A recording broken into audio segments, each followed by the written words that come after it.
오랜만에 뵙습니다. 먼저 말씀을 위해 잠시 기도하겠습니다. 하나님 앞에 말씀 앞에 섰습니다. 듣는 자, 전하는 자 모두가 성령으로 하나 되게 하여 주시고 성령의 음성에 귀 기울이게 하여 주시고 인도하심에 순종하게 하여 주시옵소서. 오직 우리의 삶이 하나님을 바라보며 승리할 수 있도록 우리의 삶을 주장하여 주시옵소서. 감사드리며 우리 주 예수 그리스도의 이름으로 기도드립니다. 아멘. 제가 우리 이준희 목사님한테 전화를 받고 어떤 말씀을 준비할까 기도하면서 오늘 본문 말씀을 정했습니다. 제 사역이나 여러분의 사역에 그 공통점이 있다면 무엇일까에 대해서 고민해보고 그래, 섬김. 우리에게 필요한 것은 바로 섬김이구나.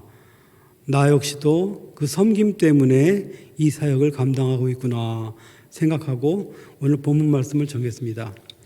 본문 말씀은 섬김의 자세에 대한 말씀입니다.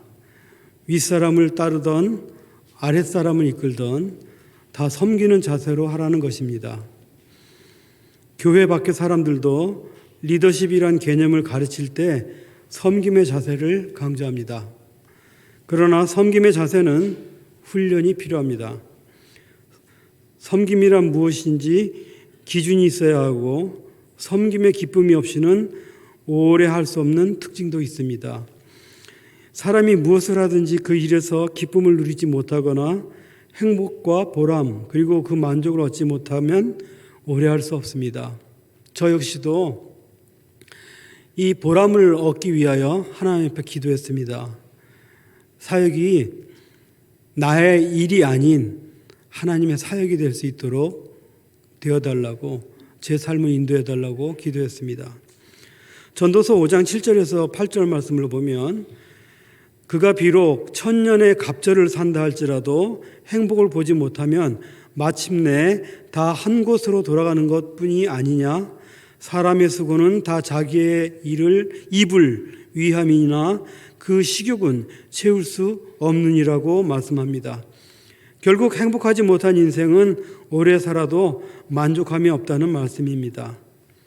그런 인생은 오래 사는 것이 의미가 없다는 뜻이 아닐까요? 제가 지금 현재 그 사역이 코로나로 인하여 이제 우리 장애인들 위주로 이제 사역을 했습니다. 지난번에 왔을 때는 교도소 사역도 같이 하고 주먹밥 사역도 하고 그랬었는데 지금은 학교에서 주먹밥 만들어서 보내는 것을 못하게 합니다. 그래서 그 리더들을 일정 시간 정해놓고 교육하거나 아니면은 그 줌이라는 프로그램을 통해서 그들과 그 소통하면서 리더들을 양육하는 사역을 합니다. 그리고 저의 주된 사역이 이 코로나 이후부터는 장애인 사역, 지적 장애인 사역에 중심을 두고 있습니다. 그래서 저는 오늘 지적 장애인들을 섬기는 자로서 누리는 은혜와 보람 그리고 만족을 통해 누리는 행복에 대해 나누고자 말씀을 준비했습니다. 물론 어려움도 있지만 그 어려움은 인생을 살다 보면 누구나 겪는 일이기에 그 속에서도 누리는 하나님의 은혜와 역사를 함께 나누고자 합니다. 저는 행복한 목회자입니다. 보시기에도 행복해 보이나요? 예. 왜 행복할까요? 바로 하나님의 사역을 감당한다는 긍지 때문입니다. 그 긍지는 바로 여러분과 같은 분들이 저를 위해서 기도해 주시고 저를 위해서 필요한 모든 것을 채워주시기 때문입니다. 오늘 담임 목사님께서 저에게 필요한 것이 무엇이냐라고 물으셨는데 저는 여러분의 기도가 필요합니다. 제가 사역을 하다 보니까 기도만큼 우리 사역에 힘이 되고 도움이 되고 또 우리의 발걸음을 인도하시는 것이 없다고 생각합니다. 이 말씀과 기도는 우리에게 있어서 하나님의 자녀로서 그리스도인으로서 또 종으로서 서 있게 하는 힘과 능력입니다.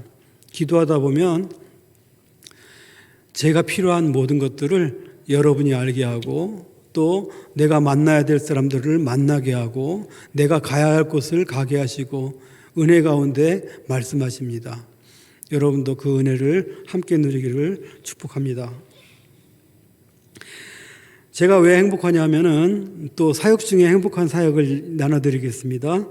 그 성도들은 제가 출근하면 생활시 입구까지 나와 반겨주시고 움직이기 어려운 성도님들에게 저를 이끌어가서 인사를 나누게 합니다. 그러면 저는 악수를 하거나 안아드리며 잘 지내셨는지 안부를 묻습니다.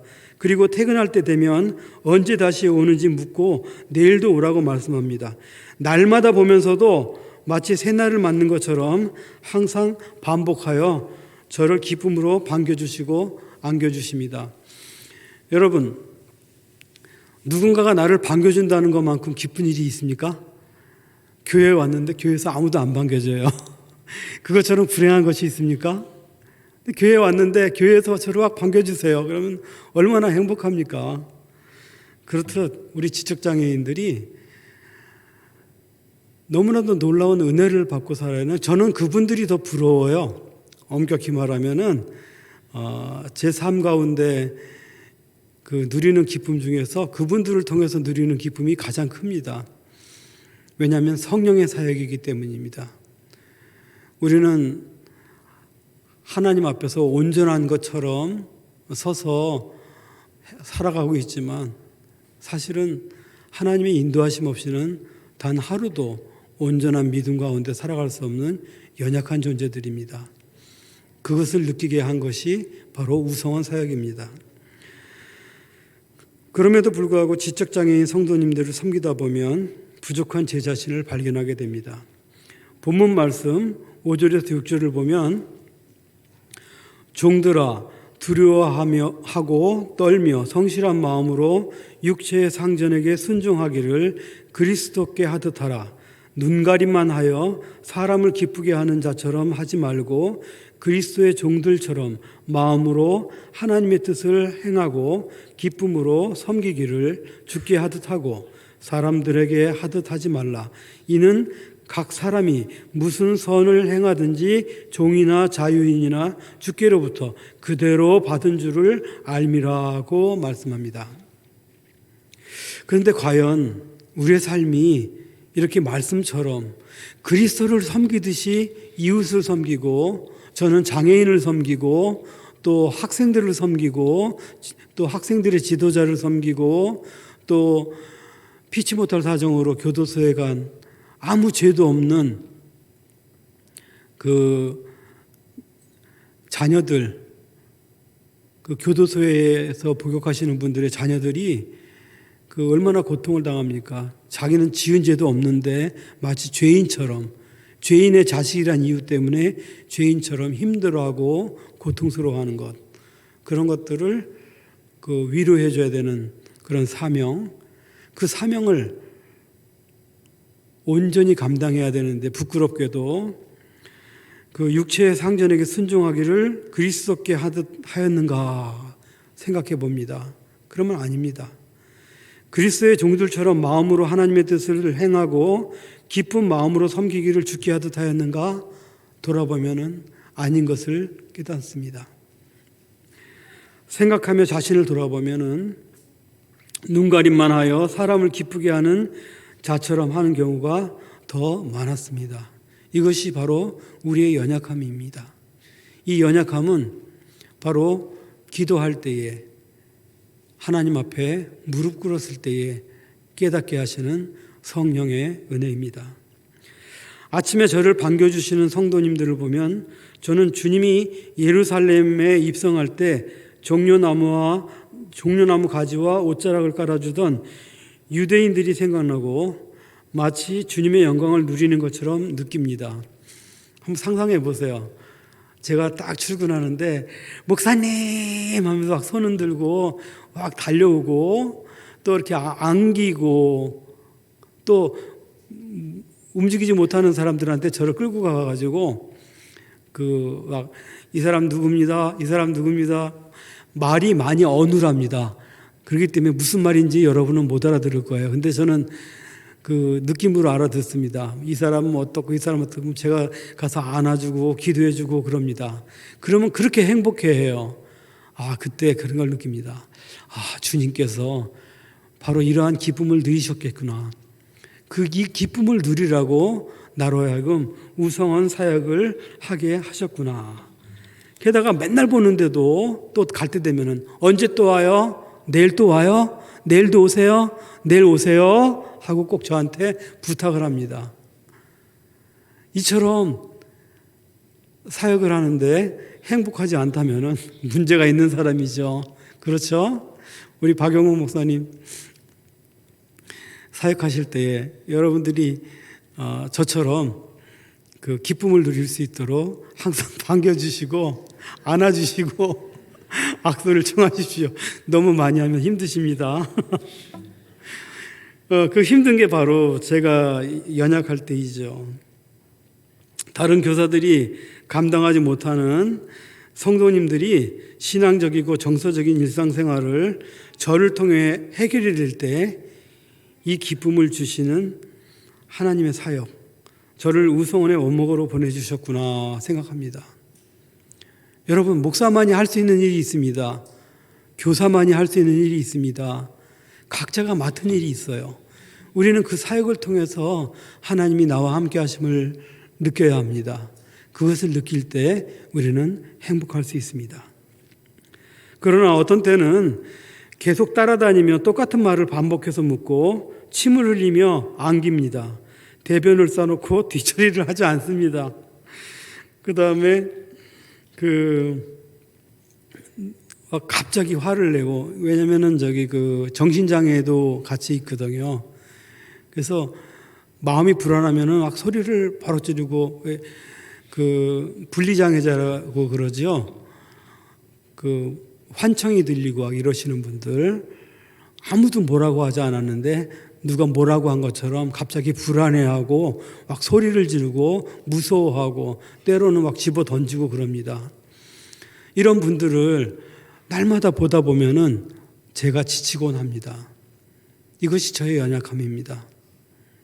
그리고 돌아서서는 저분들을 잘 섬겼어야 되는데 짜증을 냈구나 하고 짜증낸 내 모습을 보면서 또 우리 주님을 바라보게 됩니다. 주님께서 우리를 위하여 그 높은 보좌를 버리시고 낮은 이 자리에 인간의 피조물로 오셔서 우리를 대신해서 죽으셨는데, 우리는 그 은혜를 사모하기보다는 그 주님께서 종려나무 가지와 그 환호성에 쌓여서 누리시는 영광만 바라보는 우리의 인생이 아닌가. 이 땅 가운데 너무나도 많은 것들을 욕심 가운데 채우려 하고 그것이 채워지지 않아서 주님이 원하시는 참 평강의 삶을 살지 못하지 않는가 돌아보게 됩니다. 그래서 제 자신이 우리 장애인들을 섬기면서 항상 제 자신을 돌아볼 수 있어서 하나님께 감사합니다. 그리고 그 시간은 점점 깊어갑니다. 처음에는 하루에 한 번 짜증내던 것이 이제 2, 3일에 한 번 짜증내는 걸로 바뀌고, 또 무서운 눈빛으로 바라보던 것들이 이제 점점 사랑의 눈빛으로 바라보고, 또 사랑의 진심된 사랑으로 그들을 안아주고, 그러다 보니까 그분들이 말씀은 못하지만 제 진심을 알기 시작한 것입니다. 그래서 아마도 퇴근할 때 되면은 환송을 해주고, 또 출근할 때 되면은 환영을 해주고 이러는 거라고 저는 생각합니다. 그 기쁨을 누리는 것이 바로 오늘 사역의 중심입니다.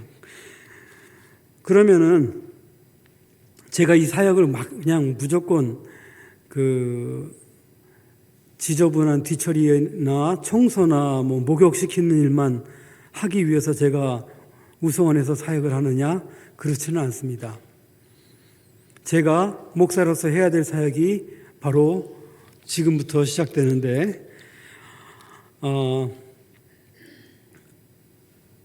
그들이 하나님을 알 수 있도록 전하는 것입니다. 바울은 본문 9절에서 상전들아 너희도 그들에게 이와 같이 하고 위협을 그치라. 이는 그들과 너희의 상전이 하늘에 계시고 그에게는 사람을 외모로 취하는 일이 없은 줄을 너희가 알미라. 이 말씀이 제 안에 도전이 되어가지고 그분들을 섬길 때에 그 외모를 보지 않고 그분들의 내면을 봅니다. 그렇게 말씀에 어긋난 삶과 행동을 하고 나면 마음이 무겁습니다. 또한 부끄럽습니다. 또 어떤 때는 내가 위선자란 마음이 들기도 합니다. 이것이 연약한 제 모습과 인간의 모습이 아닐까요? 여러분도 한번 그런 시간을 가져보시면 저와 같은 마음이 될 겁니다. 그럼에도 불구하고 제 사역의 중심에는 성도님들이 하나님을 알고 영생을 얻게 하는 사역에 집중하고 있습니다. 성령께서는 제 마음에 영생은 곧 유일하신 참 하나님과 그가 보내신 자 예수 그리스도를 아는 것이니이다. 내가 하나님의 아들의 이름을 믿는 너희에게 이것을 쓰는 것은 너희로 하여금 너희에게 영생이 있음을 알게 하려 함이라고 울림을 주십니다. 이 마음의 울림이 항상 제 가슴 속에서 울려나고 제 머릿속에서 맴맴 돕니다. 비록 성도님들이 지적 장애자일지라도 하나님이 구속사역을 알고 믿을 수 있도록 하는 것이 저의 첫 번째 사명입니다. 성령께서 그것을 깨닫게 하시고 은혜로 이끄십니다. 그래서 제가 사역할 수 있는 것은 우리가 사랑함은 그가 먼저 우리를 사랑하셨음이라 라는 요한일서 4장 19절 말씀. 이거는 제가 고등부 사역할 때 우리 고등부 회장 김선아라고 있었는데, 김선아가 우리 연말에 행사할 때 이 말씀을 저한테 알려주더라고요. 그때 큰 은혜를 받았습니다. 하나님이 먼저 나를 사랑하셨어요. 그것만큼 놀라운 사랑이 없습니다. 우리는 결코 하나님을 먼저 사랑할 수 없습니다. 하나님께서 우리를 사랑하시기 때문에 그 사랑의 힘으로 이웃을 사랑할 수 있습니다. 사람이 자기를 섬기려면 나를 따르라. 나 있는 곳에 나를 섬기는 자도 거기 있으리니 사람이 나를 섬기면 내 아버지께서 그를 귀히 여기시리라. 우리는 예수 그리스도의 가르침 가운데 지금 섬김에 대해서 말씀을 나누고 있습니다. 이 섬김은 너나 할 것 없이 바라는 것입니다. 그러나 본인이 행하기는 쉽지가 않습니다. 오직 성령이 충만할 때만이 우리가 온전한 섬김을 할 수가 있습니다. 너희 중에 큰 자는 너희를 섬기는 자가 되어야 하리라.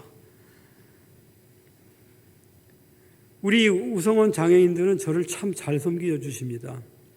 그래서 제가 그분들을 큰 자로 여깁니다. 다른 사람들은 남 모르게 욕도 하고 폭력도 가하고 그렇게 하지만 지금은 인권위원회에서 걸리면 그 즉시 아무 변명도 없이 권고사직당합니다. 아니, 권고사직이라기보다도 퇴직당합니다. 그냥 벌점 받고 아무 데도 근무할 수 없도록 퇴직하게 됩니다. 그래서 그분들을 마치 나의 상전처럼 모시지 않고서는 그런 곳에서 일할 수가 없습니다. 우리 목사님들도 마찬가지일 겁니다. 여러분들이 바로 주님의 모습으로 성장할 수 있도록 섬기는 목사님들, 바로 이런 목사님들이 존경을 받고 또 높은 대접을 받는 것이라고 저는 생각합니다. 모든 천사들은 섬기는 영으로 구원받은 상속자들을 위하여 섬기라고 보내심이 아니냐. 히브리서 1장 14절 말씀. 이 말씀도 제가 은혜를 많이 받았습니다. 하나님께서 우리 주변에 섬기는 영으로서 천사를 보내주셨다고 했습니다. 그러니까 여러분 주변에 지금 천사가 있는 거예요. 근데 그 천사가 누구냐? 바로 옆에 계신 분들입니다. 성령의 도구로서, 은혜의 도구로서, 구원의 도구로서 서로에게 천사 역할을 감당하는 것입니다. 그렇게 생각하고 옆에 좌우를 돌아보면은 그분들이 새로워 보일 겁니다. 아마 이제 관계가 안 좋았던 분들 중에서 혹시 옆에 앉았다면은 내가 잘못 보고 있었구나라고 생각하게 될 겁니다. 바로 우성원의 이 지적 장애인들이 저의 천사였습니다. 저의 부족함을 깨닫게 하시고 제가 가야 될 사명의 길을 걷게 하시는 은혜의 사람들이었습니다. 또 이 말씀도 많이 제가 묵상하는 말씀인데, 세 번째 이르시되 요한의 아들 시몬아 내가 나를 사랑하느냐 하시니 주께서 세 번째 내가 나를 사랑하느냐 하심으로 베드로가 근심하여 이르되 주님 모든 것을 아시오매 내가 주님을 사랑하는 줄을 주께서 아시나이다.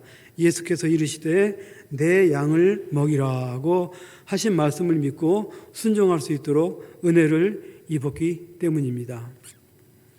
바로 여러분이나 저나 바로 하나님을 알게 함으로 말미암아 하나님의 말씀으로 양육하고 기도로 양육하며 성도들이, 또 내 옆에 있는 사람들이, 또 내 앞에 있는 사람들이, 또 내가 바라보는 사람들이 성숙할 수 있도록 그리스도의 장성한 분량에 이르기까지 성장할 수 있도록 우리가 천사로 쓰임받는 것입니다. 자, 이쯤 되면은 여러분들이 그 사역을 눈으로 좀 보고 싶어 하실 것 같아서 제가 사진 몇 장과 동영상 몇 개를 갖고 왔습니다. 먼저 사진을 좀 보여주십시오. 이거는 성경 공부하는 사진입니다. 두 번째 사진. 이거는 제가 예배 드리는 방문 신방 예배 드리는 사진입니다. 다음이요. 이거는 제가 그 옛날에 음악 기획을 했었는데 거기 가서도 음악 기획을 해가지고 후원 음악회를 해서 그 30억짜리 그 건물을 증축하는데 제가 기여를 했습니다. 감사하죠? 예, 제가 번 돈이 한 20% 정도 돼가지고 그 돈 가지고 나머지 80%는 국가에서 지원해가지고 거의 70평 되는 아파트에서 한 12분이 자라는데 그것에 대해서 지금 감사하는 기도를 드리는 겁니다. 우리가 이렇게 멋진 곳에서 아마 여러분 중에서도 이렇게 넓은 아파트에 사시는 분 몇 분 안 계시죠? 예, 부럽죠? 저도 부러워요. 그리고 다음 사진. 이거는 제 품에서 대부분 다 돌아가시는데 제가 이제 가끔 휴일 때 돌아가시는 분도 계신데 이분은 제가 휴일날 돌아가셔서 제가 집례를 못했습니다. 이 장례 예배도 참 많이 드립니다. 그래서 여러분들이 이들의 외로움을 제가 달래고 있다는 사실에 대해서 기억하시고 함께 기도해 주십시오. 그 다음에 동영상이 있을 겁니다. 요거 한 번만 틀어주십시오. 그런즉 너희가 먹든지 마시든지 무엇을 하든지 다 하나님의 영광을 위하여 하라. 예, 고린도전서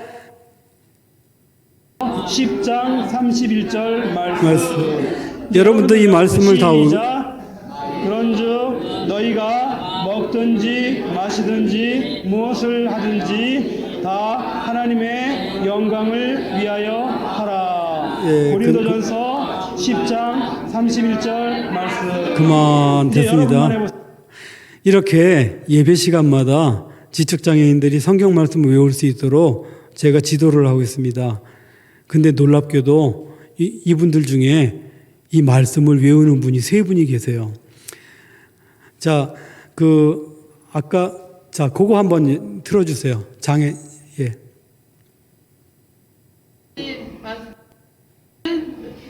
너희가 먹든지 마시든지 무엇을 하든지 다 하나님 영광을 위하여 하라. 고린도전서 10장 31절 말씀. 아멘. 같은 말씀입니다. 무엇을 하든지 다 하나님의 영광을 위하여 하라. 고린도전서 10장 31절 말씀. 예, 그만. 여러분이 성경 말씀 외우는 것도 쉽지 않은데 이 지적장애자들 거의 다 1급입니다. 1급이면 IQ가 50 이하입니다. 3급이면 한 70 정도 되고, 근데 저분은 이제 3급 정도 되시는 분인데, 한 달 내내 말씀을 외워야 한 구절 외웁니다. 이렇게 제가 그 제자 훈련을 하고 있습니다. 그래서 그 사진 중에 또 보지 않은 사진이 하나 있는데, 그 사진은 그것도 한번 보여주시겠어요? 마지막 사진?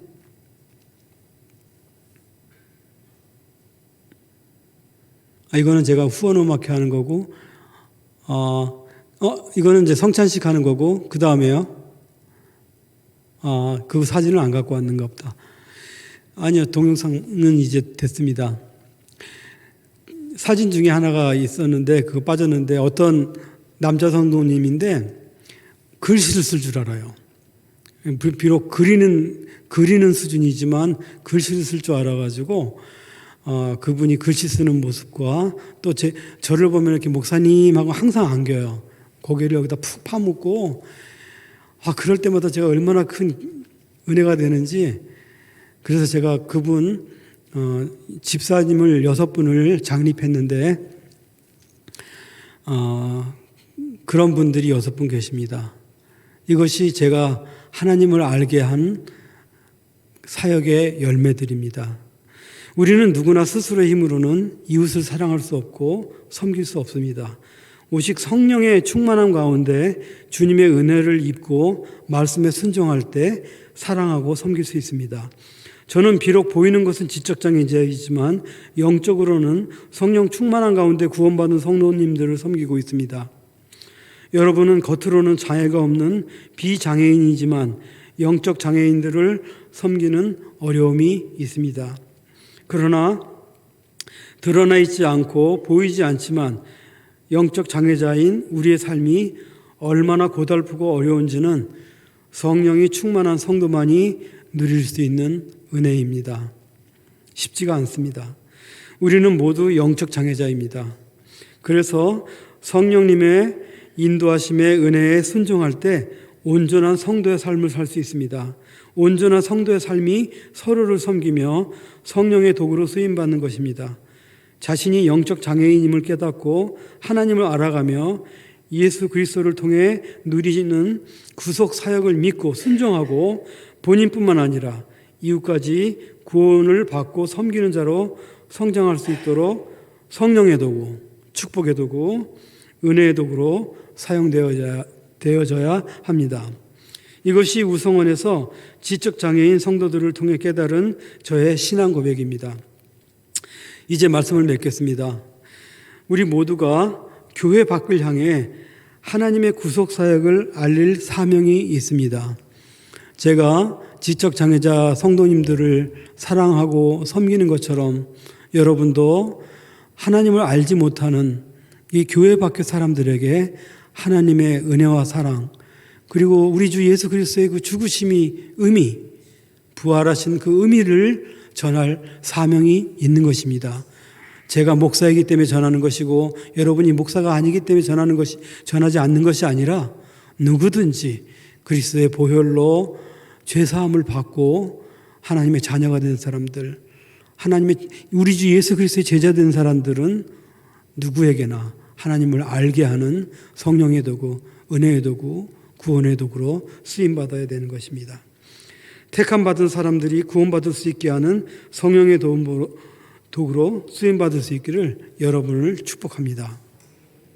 그리고 그 사역을 감당할 수 있도록 성령 충만한 가운데 하나님의 말씀과 은혜를 의지하고 순종하는 삶을 살 수 있기를 또한 축복합니다. 자, 제가 누리는 이 사역의 기쁨이 어느 정도 여러분 마음에 와 닿나요?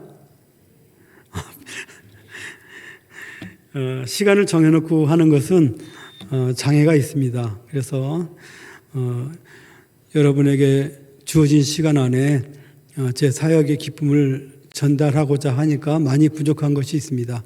다음에 기회가 되면 그때 또 나누기로 하고 오늘은 여기까지 말씀 나누겠습니다. 제가 누리는 사역의 기쁨과 보람이 여러분의 삶 속에서도 풍성하게 넘치기를 우리 주 예수 그리스도 이름으로 축복합니다.